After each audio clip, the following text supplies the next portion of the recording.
Hey everyone, thank you for stopping by Living To Do's review of Married at First Sight, Season 17. The last episode is come to a close, and this episode is Where Are They Now?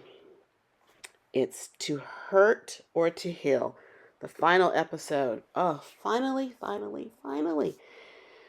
Okay, so at this episode, we have Claire, and she's visiting Lauren's apartment. And she tells Lauren that she's working with at-risk teens.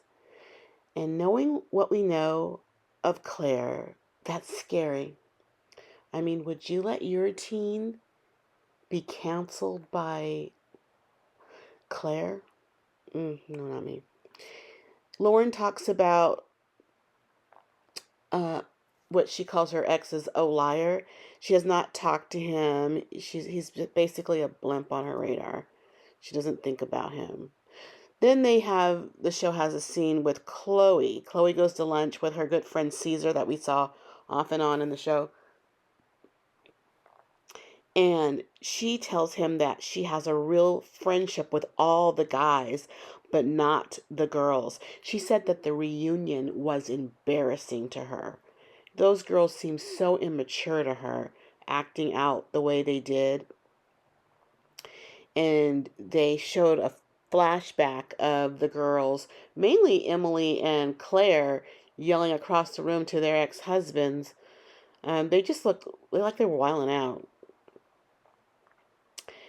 And she tells, well, Caesar brings up that he's been hearing online that Lauren is pursuing her ex, Michael. And Chloe just says to that, basically, good luck, girl. You don't know where his loyalties lie. Like he wouldn't give Lauren, the time of day because Chloe is in their circle, I guess. That's what she's saying. And so they cut to the scene where there's a bar where the guys gather, and the guys are just Michael, Austin, and Orion. He, the only thing we literally learned from that scene is that Orion, he regrets not moving in to the shared apartment. I wonder why, really. Maybe it wouldn't have been so hard to try to get camera time because, you are where the cameras are. They show a scene where Chloe is speaking to Michael over the phone, and she's inviting all the guys to the farm, for her sick animals or animals out to pasture or what have you. And after she gets off the phone with him, I thought I heard her say, he gets on my nerves. I was like, what are you talking about, Michael? Production, was that real? We see that Michael, Lauren, and Claire again, they come together to meet. And even before that, we see Claire with Emily. Another one-on-one with Claire. And then we have Claire again meeting with Michael, Lauren, and herself. She just seems to be everywhere. She's making all the scenes. Michael, in this little exchange, he gave Lauren an earring that she had admired on him earlier. I guess he wears one and she has one. And then they have Claire in a confessional saying that Lauren is the biggest flirt. I didn't really see that she was flirting so much. And they discuss how the internet is always willing Lauren and Michael to get together, the misfit matching. And basically, I think it all came about because he was left at the altar and she had a short-lived marriage. They just thought, they kind of pushed them together. Why weren't they matched together? The promos that they had for this episode were just misleading, thinking that, there was something going on. And Becca, she met with a friend to talk about her past relationship and saying that this episode or this experiment, she was looking for a life partner and she got a life lesson. Poor thing. She's still hurt from this. But she made the right decision. I think she was really going to grow from this. So, let's see here. They go, when the guys were together, Ryan, he invited them to a Reiki session.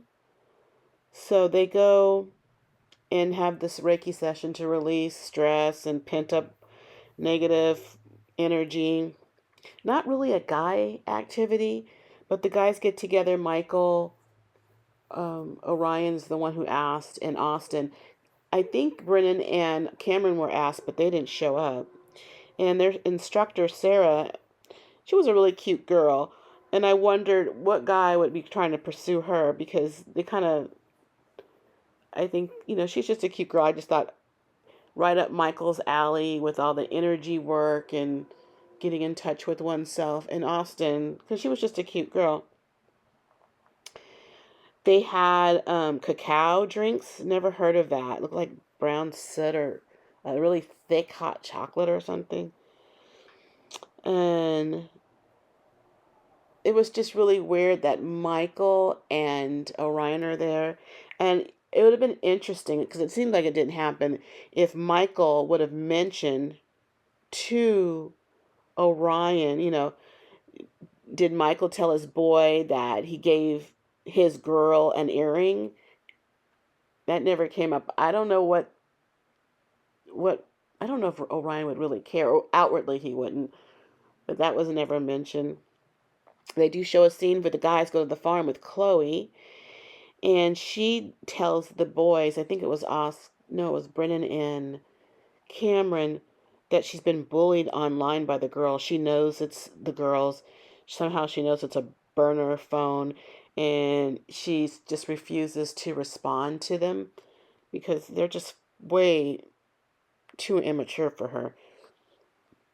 But I want to know which one of the girls are doing it. I know she has beef with Lauren because she thinks Lauren is kind of going after her man.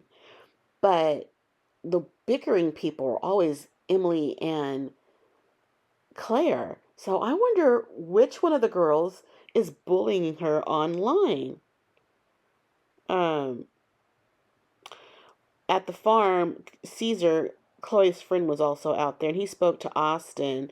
And Austin explained that he was too embarrassed to talk about sex on television and intimacy too much because he was just, and too embarrassed on what his family might think. And he saw the internet comments about that he had a sexual dysfunction issue, that he was a virgin.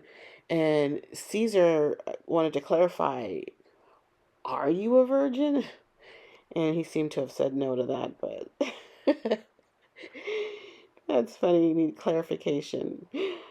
Um, but Lauren, they showed her in a confessional, and she said that she's not friends with Chloe. And she says that Chloe is mad at her because she followed Michael. And she believes that Chloe is being a hypocrite because she follows the guys. She's friends with the guys. She fosters a relationship with the guys. But Lauren is not allowed to. That's how Lauren views it. And that would be weird if that is true, that you're with all the guys. I'm sure you have, you texting them, calling them, inviting them, hugging them when you see them.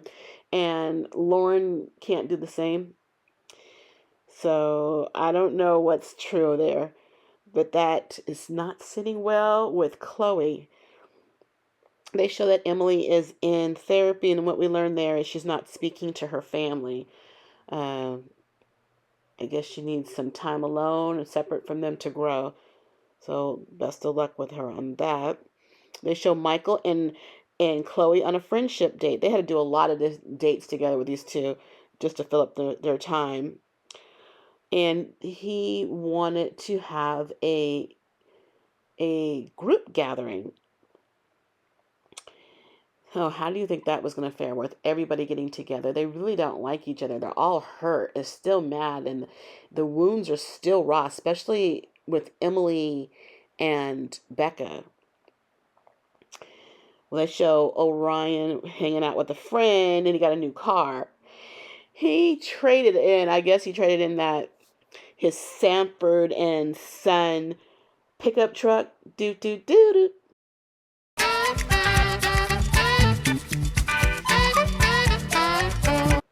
for a Fred Flintstone car. He's just too tall for that itty bitty car. And the producers played him by highlighting it. It was just so crazy. With this little tiny thing, push to start, literally outside of the car. Uh, no, but it was just so funny that he's so tall and he's this little car that he had, and why he had to have a scene around that car was just so funny. Uh, so Michael, the group had their Michael's group gathering event took place, but only Chloe, Austin, and Austin's roommate showed up. Nobody else showed up. So, it was a low turnout. But Austin and his roommate, there seemed to be a little bit of chemistry there. She missed him while he was away at the experiment. And even Chloe said something about it. You know how roommates, you could be with a roommate and their chemistry can glow. It's just the way she kept looking up at him and stuff. It just kind of looked like she liked him a little bit. That might be his match. And they had a scene where the girls, they got together with their wedding dresses and they are going to donate it to Wish Upon a Wedding for terminally ill people, which is a great idea. Um, but that was it for the show. It just, ooh, I don't know. I thought it was going to be more of a fight. No group get together. Chloe's not with the girls. She did go to the group function to, I guess, extend an olive branch, but they didn't show up. So, what a dismal, disastrous season this was. They showed clips from, I think, Chicago. That's coming up. I don't know when it's going to air, but I hope it fares better than this season. This was the worst season. Get better with age. Maybe they just jumped the shark and it's time for them to disband. I don't know, but I am so glad this is finally over, this particular season. Please like the video and subscribe to the channel. I would really appreciate it, and I thank you in advance. But I got to go because I got living to do. Bye.